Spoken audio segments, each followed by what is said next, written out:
Esta conferencia, por la demanda que existe y por el hambre que hay del conocimiento profético de lo que está pasando, se está llenando muy rápido. Consigan sus boletos.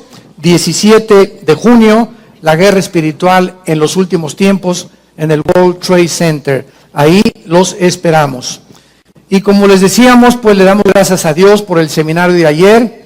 Vamos a tener más seguido estos seminarios. Hay una barbaridad de información acerca de las profecías bíblicas, qué es verdad, qué es mentira, cuáles son las cosas falsas que se están publicando. Y pues no debemos de creer todo, ¿verdad? Tenemos que recurrir a la Biblia, que es nuestra fuente principal de información. Así que pues estamos en tiempos peligrosos pero emocionantes, porque mientras más cosas se empeoran en el mundo, en lugar de deprimirnos y en lugar de entristecernos, es lo contrario. Mientras más oscuro se vuelve el mundo, más cerca estamos de la venida del Señor. Así que alegrémonos y gocémonos, porque ya vienen las bodas del Cordero. Gracias a Dios. Bueno, continuamos con la serie La invasión de los ángeles caídos. Una serie que hemos iniciado ya hace algunas conferencias atrás. Pueden conseguirlas ustedes las atrasadas, que es por demás interesantísima, edificante y constructiva para nuestra vida espiritual. Precisamente por el mundo en que nos encontramos, en el que la ciencia, ¿verdad?, no puede entrar a un terreno que no es observable, que no es probado en un laboratorio con tubos de ensayo. La ciencia no puede penetrar en el mundo espiritual, de dónde venimos, quiénes somos, a dónde nos dirigimos. La ciencia es limitada en este aspecto. Pero es precisamente cuando abrimos la Biblia, este libro que Dios nos ha dejado, para que podamos nosotros entender que no estamos solos en este planeta. Hace algunos meses ya se inició en la televisión, en el canal Discovery Channel, una serie que se llama Aliens, que significa en español los extraterrestres. Y en esta serie he visto 4 o 5 programas de esta serie. Todos a los astrólogos, astrofísicos, antropólogos están estudiando las pirámides de Egipto, las de Machu Picchu en Perú, el fenómeno en Yucatán, de la pirámide de Chichén Itzá el 21 de marzo, en el equinoccio de primavera, cuando el sol cae sobre la pirámide de Quetzalcóatl, y la base de la pirámide es la cabeza de una serpiente. Y este fenómeno, a las 3 de la tarde, cuando se inicia la primavera, el 21 de marzo, hay cientos de personas o miles de Francia, de Alemania, vienen todo el mundo a ver este fenómeno. No sé cuántos de ustedes lo han visto, pero cae el sol exactamente a las 3 sobre la pirámide y comienza a formarse una serpiente hasta que se embona con la base de la pirámide, y vemos nosotros de qué forma esto no puede ser coincidencia. O sea, cuando los mayas hicieron esta pirámide y exactamente el 21 de marzo el cuerpo de la serpiente embona con la cabeza, es algo que trasciende lo físico.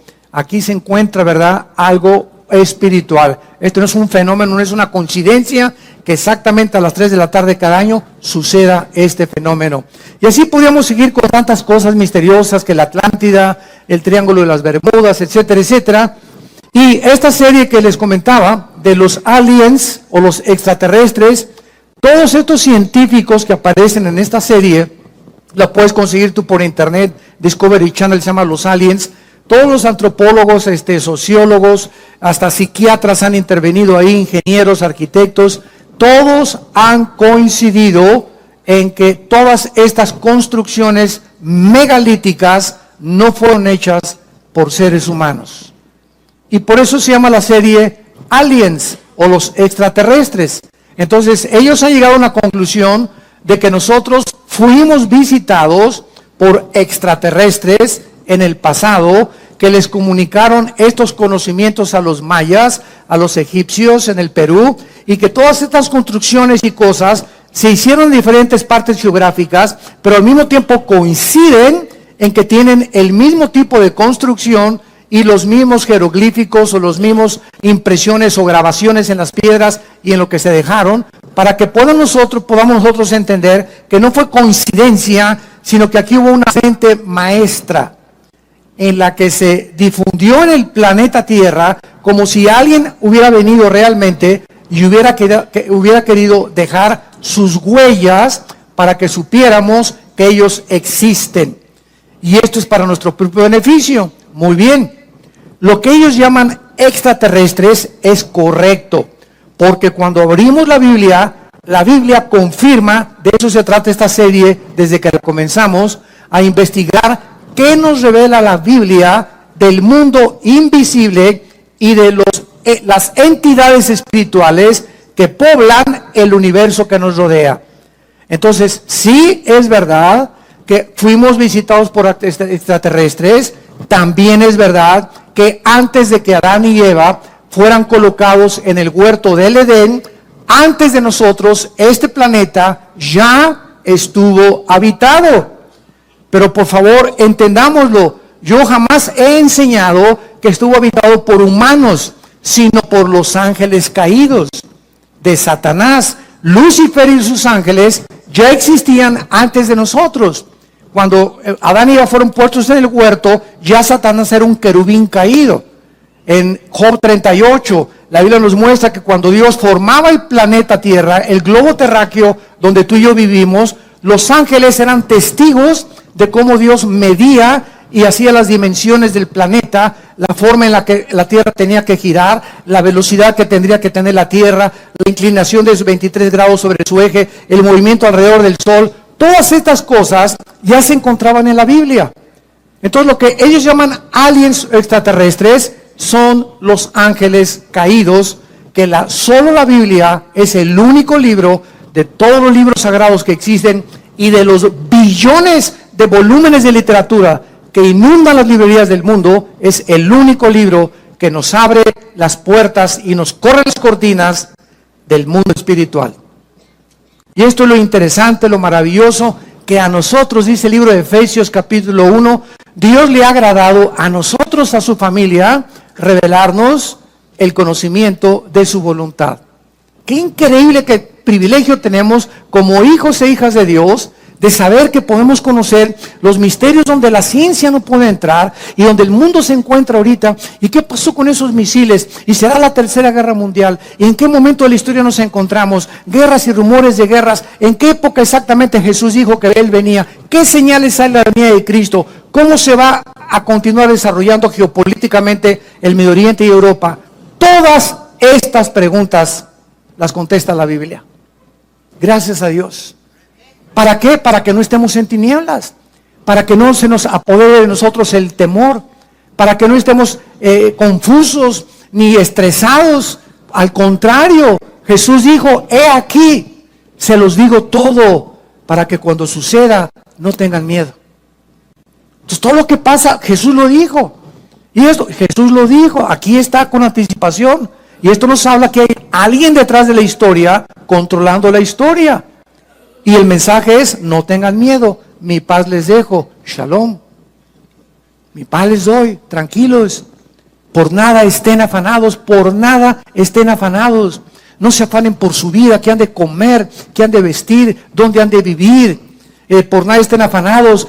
Traigan sus peticiones delante de mí, dice Dios, Filipenses 4, 6 y 7. Híncate, hazme conocer tu corazón.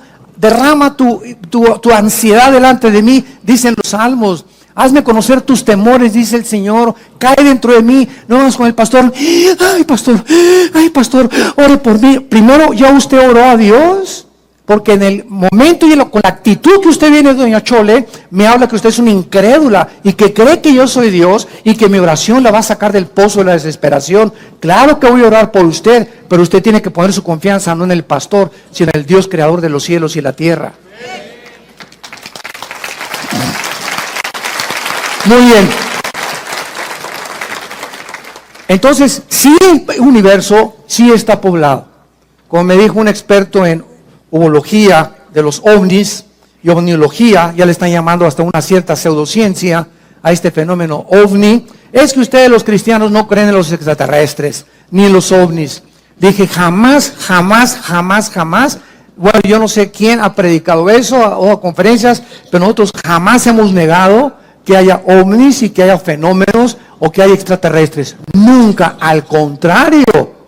Lo que parece que es un objeto volador no identificado, el problema es que ustedes creen que no están identificados. Nosotros no podemos negar que ahí hay un fenómeno en el cielo.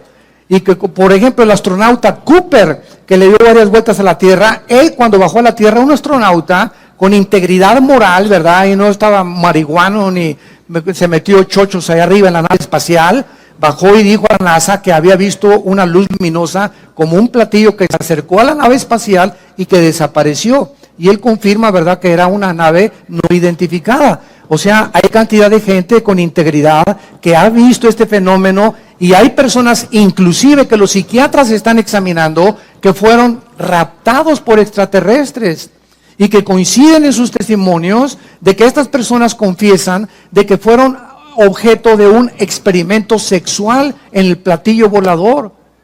Entonces, todas estas cosas que están pasando tienen una explicación no para el mundo.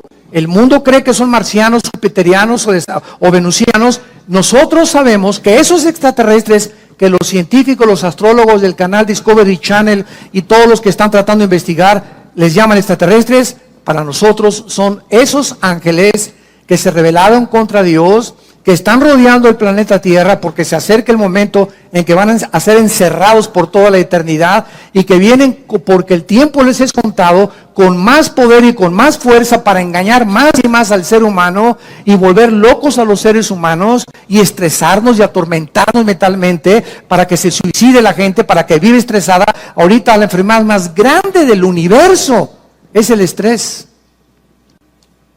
La clínica Rochester, la clínica Mayo en Rochester y el Hospital Hopkins en Inglaterra, que son las dos clínicas científicas y médicas más prestigiadas casi del mundo, coincidieron el año pasado que el 70% de las enfermedades del ser humano tienen una sola raíz: el estrés.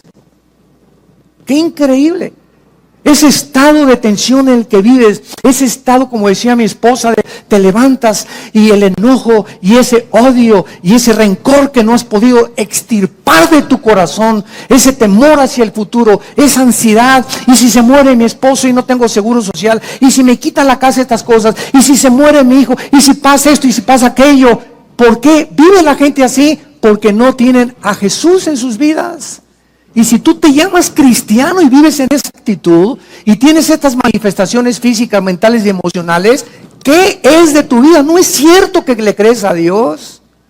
Como doña Chole, pastor, ya casi se le da un ataque a doña Chole antes de que ore por ella. ¿Cómo podemos llegar? Dice la Biblia en 2 Corintios 4, estamos en apuros, pero no desesperados. Estamos con problemas, pero nunca angustiados. Perseguidos, mas no desamparados. Derribados, pero no destruidos. No importa qué problema enfrentemos en la vida, que nunca ningún problema nos lleve a la angustia. Donde, ¿qué voy a hacer? Como dijo un Teofilito, no vas a hacer nada. ¿Por qué? Porque el que va a hacer es Dios. Si tú sacas eso y lo dejas en sus manos tu problema, tus hijos, tu familia, tu matrimonio, tu trabajo, entrégaselo al Señor, entregándole toda nuestra ansiedad sobre Él, porque Él tiene cuidado de nosotros. ¿Por qué estás en esta angustia? Porque no es cierto que le crees, no es cierto que eres cristiano. Y esas pruebas que vienen a nuestras vidas demuestran el calibre de nuestro nivel espiritual. Ahí la fe tiene que ser probada, 1 Pedro capítulo 1, como se prueba el fuego. Así la fe es probada. Y Dios permite pruebas en nosotros de fuego muchas veces, como dice 2 Pedro, no se extrañen por el fuego extraño que os ha sobrevenido. Al contrario, ahí está demostrándose de qué calibre estás hecho. Ahí se va a demostrar si realmente crees y confías en Dios. Porque ¿qué es la fe? Confiar en Dios ante lo desconocido. Confiar en Dios ante lo que no entendemos. Confiar en Dios en que aunque vea yo una nube negra, hay un rayo de luz que va a atravesar. ¿Y quién va a abrir esa ventana? Mi fe. Mi confianza en Dios va a hacer que desaparezca esa nube y yo pueda atravesar y pueda pasar. Como dice Isaías, aunque pases por las aguas no te ahogarás y por el fuego no te quemarás. Por cuanto a mí has puesto tu confianza, Salmo 91, yo también te libraré. Te pondré tus pies sobre la roca y te demostraré mi salvación. pero sin fe es imposible agradar a Dios. El tema de esta tarde es la diferencia entre los ángeles y los demonios. Este es el tema de esta conferencia y de esta serie, la invasión de los ángeles caídos. En los últimos años, muchos investigadores, como estamos relatando del fenómeno OVNI, han trazado paralelos. Y estoy hablando de personas como Jacques Vallée. Jacques Vallée es un francés y él se considera el más grande investigador del mundo del fenómeno OVNI. Jacques Vallée. Y el que le sigue se llama John Keel, con K, E y L de Lola. John Keel. Entre estos dos investigadores científicos, para poder determinar si los extraterrestres que ellos consideran que están tripulando los objetos voladores no identificados son ángeles o son demonios o son verdaderamente extraterrestres, han trazado un paralelo y han coincidido en que el comportamiento de estos extraterrestres y de estas supuestas abducciones o raptos de gente que ha desaparecido y que dicen que en el tercer o cuarto tipo lo subieron a un platillo volador. Estos investigadores han coincidido en que el comportamiento de estos supuestos extraterrestres o manifestaciones demoníacas de la gente son un paralelo tremendo con las entidades espirituales que la Biblia les llama ángeles y demonios.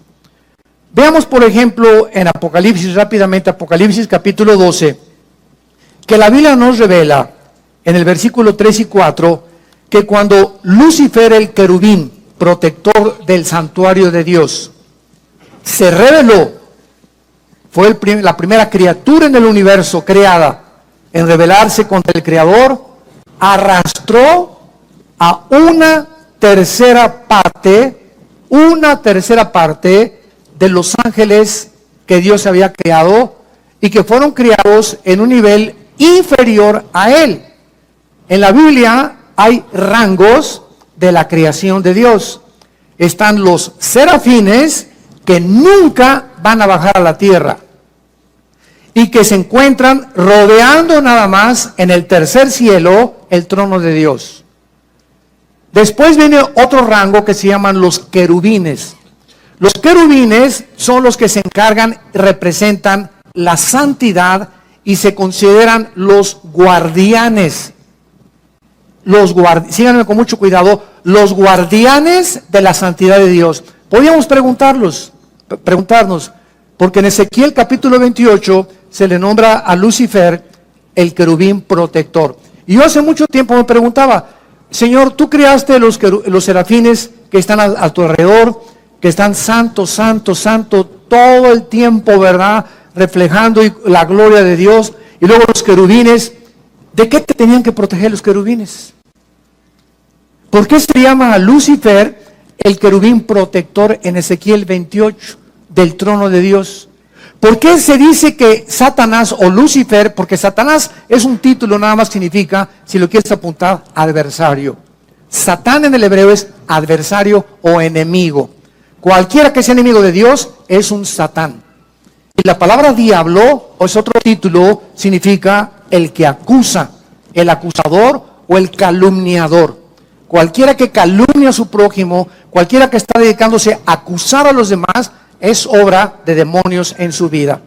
Porque Dios no acusa a nadie, ¿verdad? Porque fuimos ya lavados con la sangre de Jesucristo. Entonces, es importante que entendamos todo esto. ¿Por qué se le llama a Satanás el querubín protector? ¿Por qué se le llama a Satanás el guardián?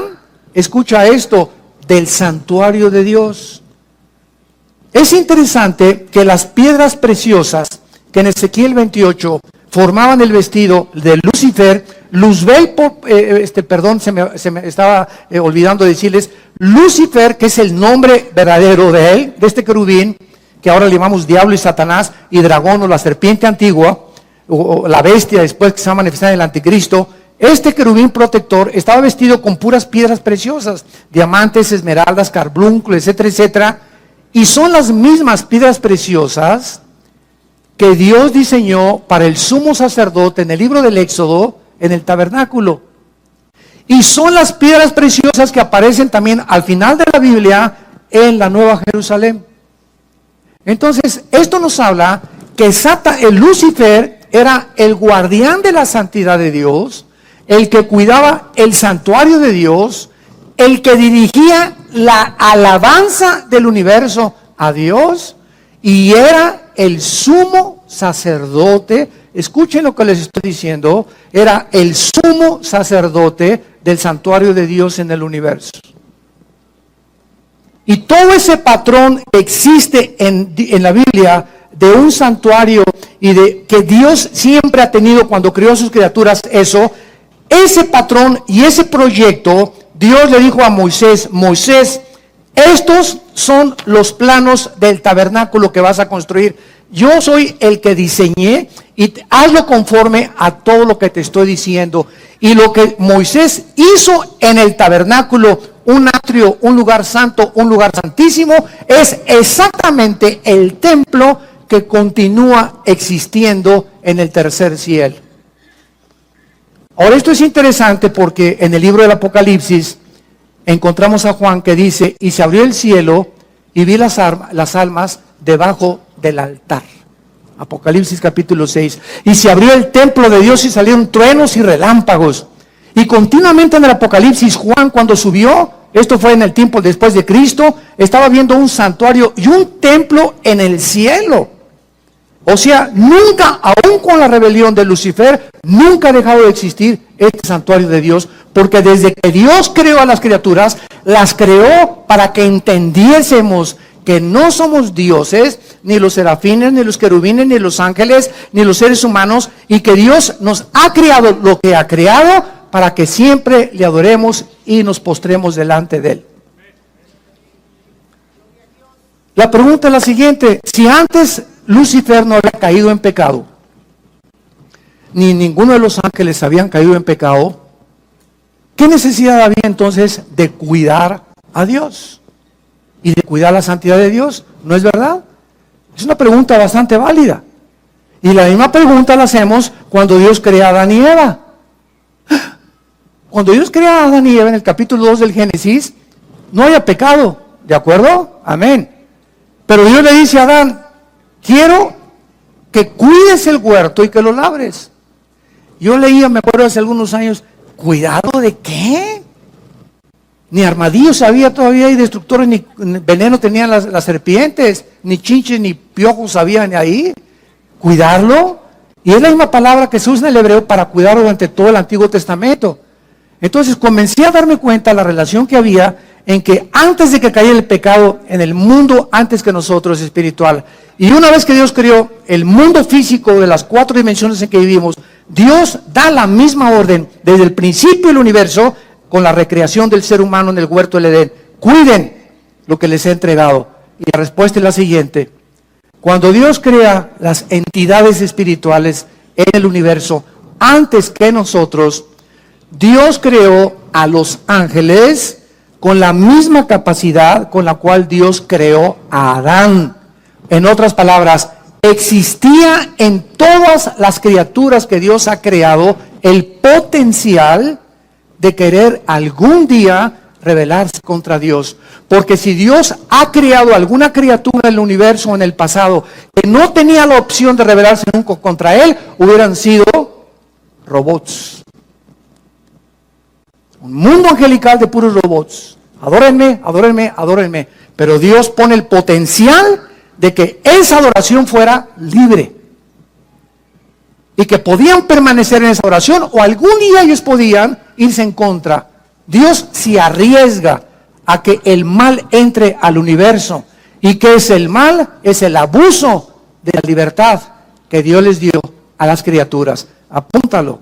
Los que vinieron ahí al seminario, fue un consejo que les di: nunca vengan el domingo ni a un seminario sin una Biblia en sus rodillas y sin hojas para apuntar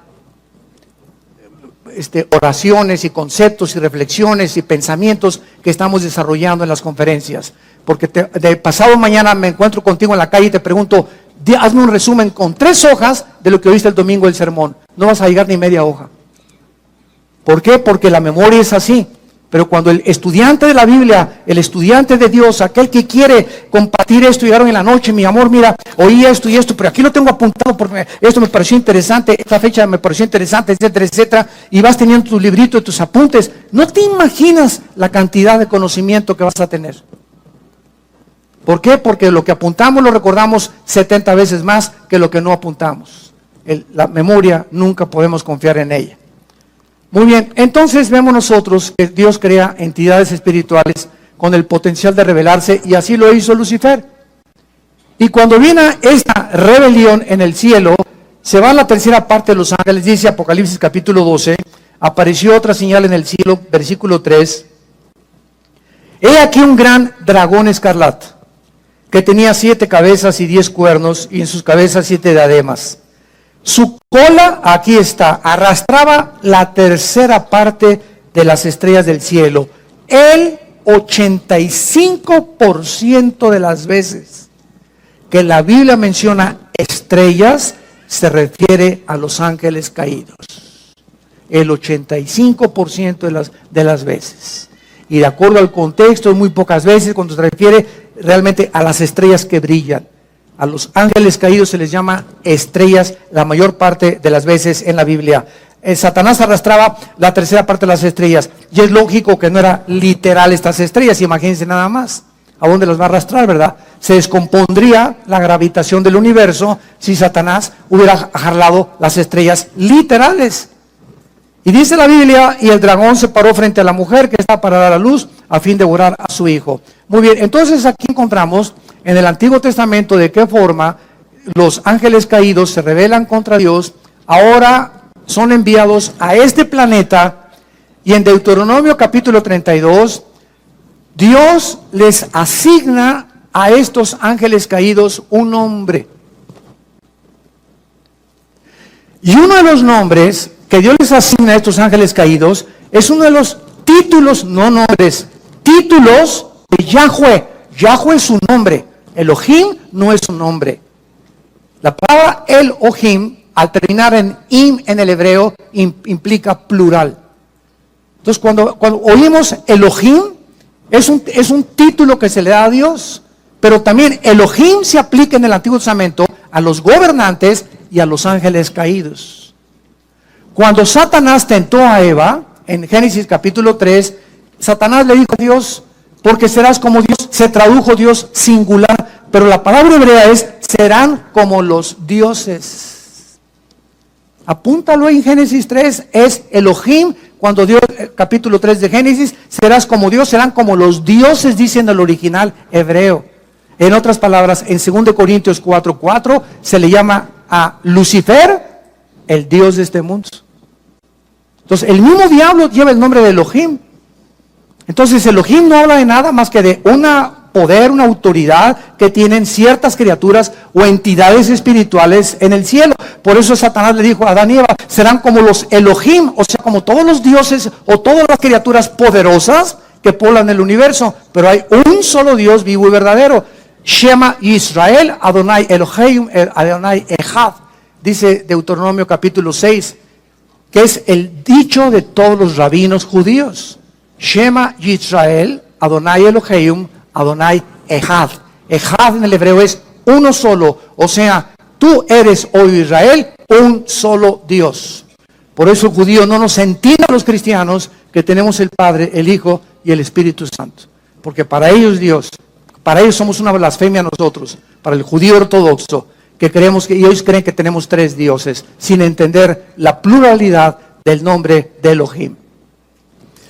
Muy bien, entonces estos ángeles se rebelan contra Dios, y en el Nuevo Testamento, en Efesios 6, versículo 12, el apóstol Pablo nos da una revelación más exacta de la organización de los ángeles caídos. Y dice el apóstol Pablo en Efesios 6:12, no tenemos lucha, en otras palabras, miren seres humanos, miren mis muchachitos, nunca creas que el que te quiere matar es tu enemigo, nunca creas que tus vecinos que te traen coraje es tu enemigo, nunca creas que los celos de tu novio porque tienes otra novia es tu enemigo, nunca nosotros vamos a comenzar a elevarnos. No se queden aquí aterrizados en el mundo material. No tenemos lucha entre sangre y carne. Realmente la lucha no es entre palestinos y entre ISIS y entre los sirios y entre Estados Unidos contra los rusos.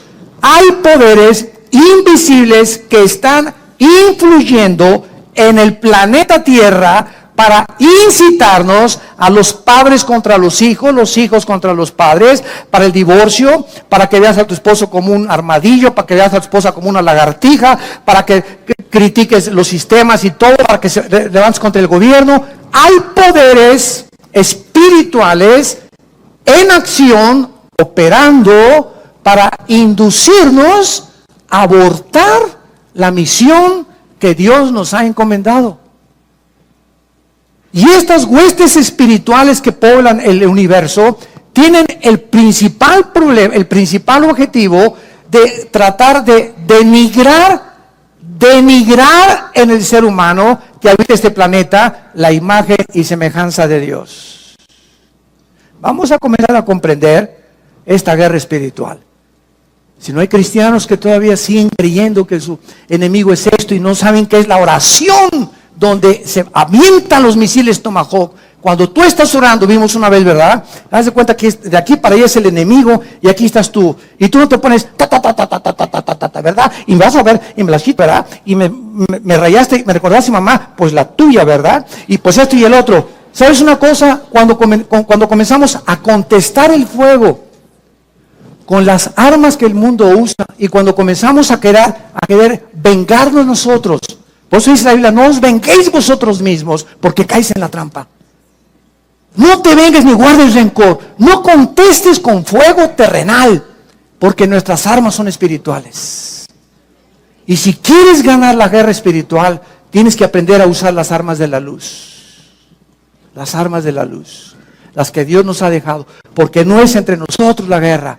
No es entre católicos y protestantes, entre ISIS, es contra, y dice, principados, número 1, 2, potestades, 3, gobernadores de las tinieblas, y 4, huestes espirituales de maldad en las regiones celestes, que están fuera completamente, y ellos tienen la ventaja enorme contra nosotros de que no los vemos. Son invisibles, estamos en una desventaja impresionante. ¿Cómo vas a luchar contra un enemigo invisible? Entonces, tratándose que es una guerra en la que no podemos ver, Dios envía hace 2000 años a su Espíritu para que entre a nuestra vida. Y el Espíritu Santo, como un GPS, como un sistema de localización, como los que usan los satélites actualmente, el Espíritu Santo nos deja un mapa, una guía, un sistema que es la Biblia, para que comencemos a estudiar la Biblia y a entender la lucha espiritual y comencemos a enfrascarnos en esta lucha con las armas que Dios nos ha dejado. Porque si tú comienzas a tratar de vengarte de tu suegra, de tu suegro, de tu padre, guardarle rencor, porque me violó mi papá, me violó mi tío, o me robó o hace 4 fui traicionado por un hijo mío, fui traicionado por mis socios en mi compañía. Estamos en un mundo donde todos nos van a algún día traicionar, nos vamos a desilusionar, estamos heridos todos emocionalmente, todos hemos sido lastimados, todos hemos sufrido cosas en el mundo. Para eso está la cruz. Es esa cruz la respuesta de Dios a todo lo que hemos pasado. Para que vengamos esa cruz y entendamos que es en esa cruz donde vamos a recibir el poder de seguir viviendo para Dios. Entonces, estos principados que encabezan la lista de la organización y los rangos satánicos, estos principados son los agentes de Satanás. Escuchen esto, Satanás dividió el planeta Tierra en regiones geográficas. Entonces, si ellos quieren lastimarnos, no son como locos, un demonio que se le mete acá y otro demonio se le mete por acá. No, hay una organización, porque el querubín Lucifer, recordemos algo, después de Cristo, escucha esto, Lucifer, después de Cristo, es la criatura más inteligente y sabia del universo. Imagínense con quién estamos peleando. Con este sinvergüenza, que tiene a su disposición una tercera parte de los ángeles. Entonces, si queremos realmente entender y saber cómo podemos ganarles, porque estamos en desventaja, tenemos que tener al Espíritu Santo. Y tenemos que ser únicamente, nada más, obedientes. Obedientes a todo lo que la Biblia nos dice. Para que con esta obediencia, ellos no pueden, no tienen el derecho de acercarse a mi vida, ni a mi matrimonio, ni a nuestra casa. ¿Por qué? Porque en la obediencia, dice en 1 Pedro, somos guardados por el poder de Dios mediante la fe. Pero el día que me quito el escudo de la fe, y llego a la desesperación, y llego a la angustia, y que ya no puedo, etcétera, etcétera, y me dura 2 o 3 días ese estado de depresión, se vienen como abejas africanas. Se nos vienen encima y comienzan a la bim, bomba, y te aplastan más, y te sumen más. Ese mi Panchito, eso usted no sirve para nada. A ti se dicen el Gutierritos.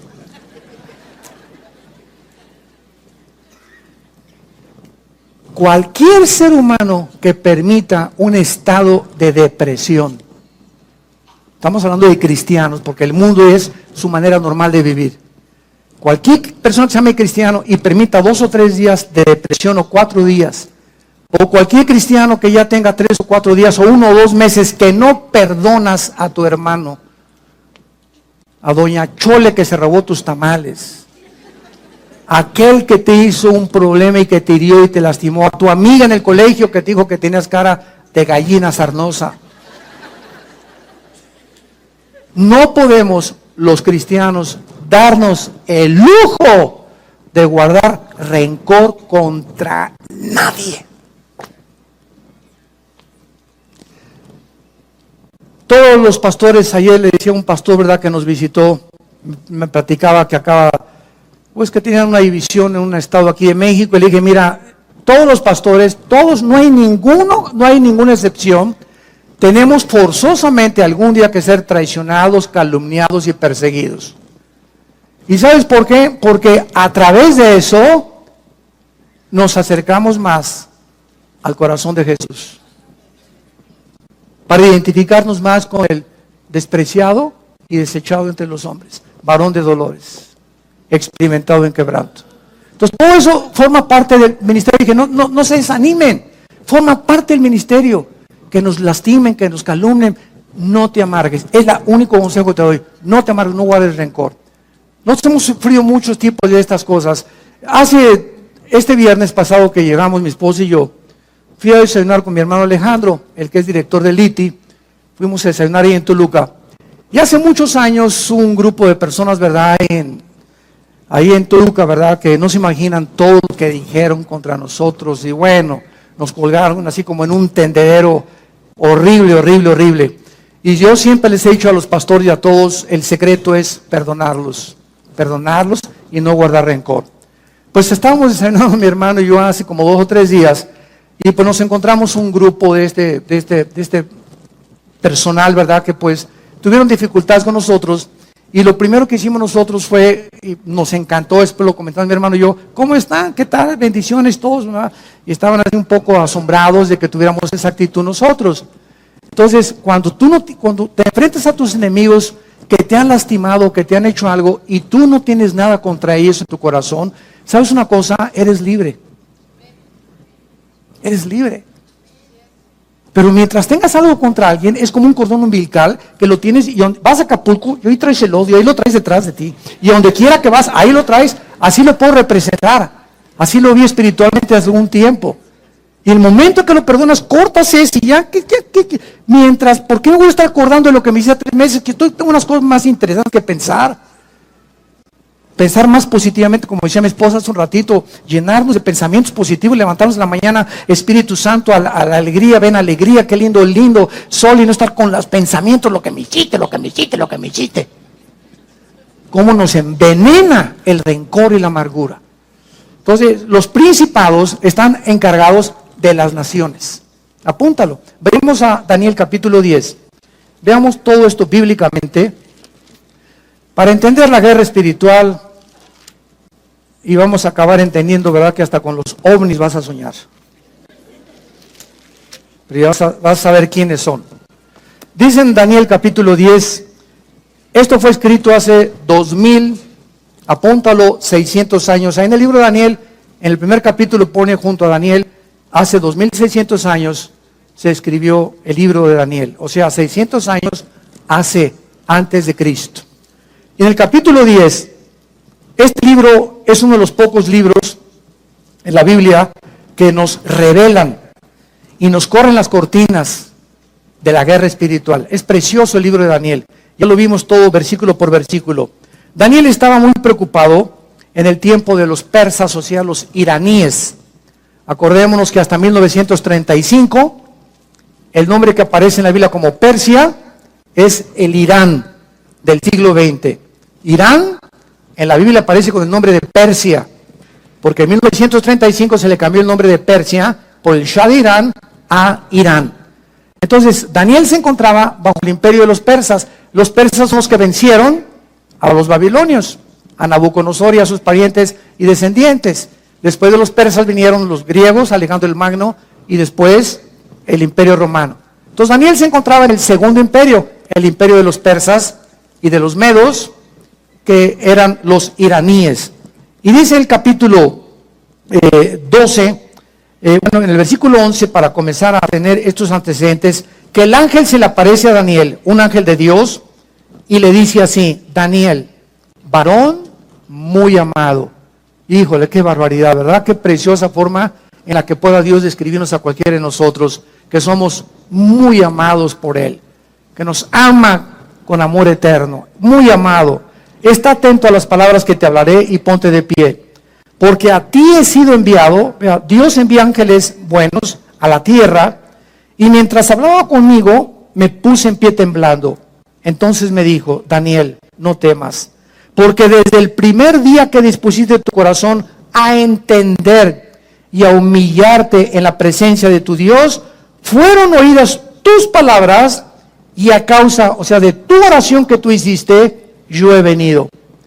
Mas el príncipe del reino de Persia, esta palabra S de Samuel, A de Armando, R de Raúl, Zar en el hebreo, que se tradujo príncipe, se está refiriendo al principado satánico que en aquel tiempo de Daniel estaba controlando el imperio de los persas. No era el rey de Persia, no era Nabucodonosor los que gobernaban, sino los principados satánicos que operaban desde el cielo, influyendo en los imperios que persiguieron a Israel y a todos aquellos que seguían al verdadero Dios.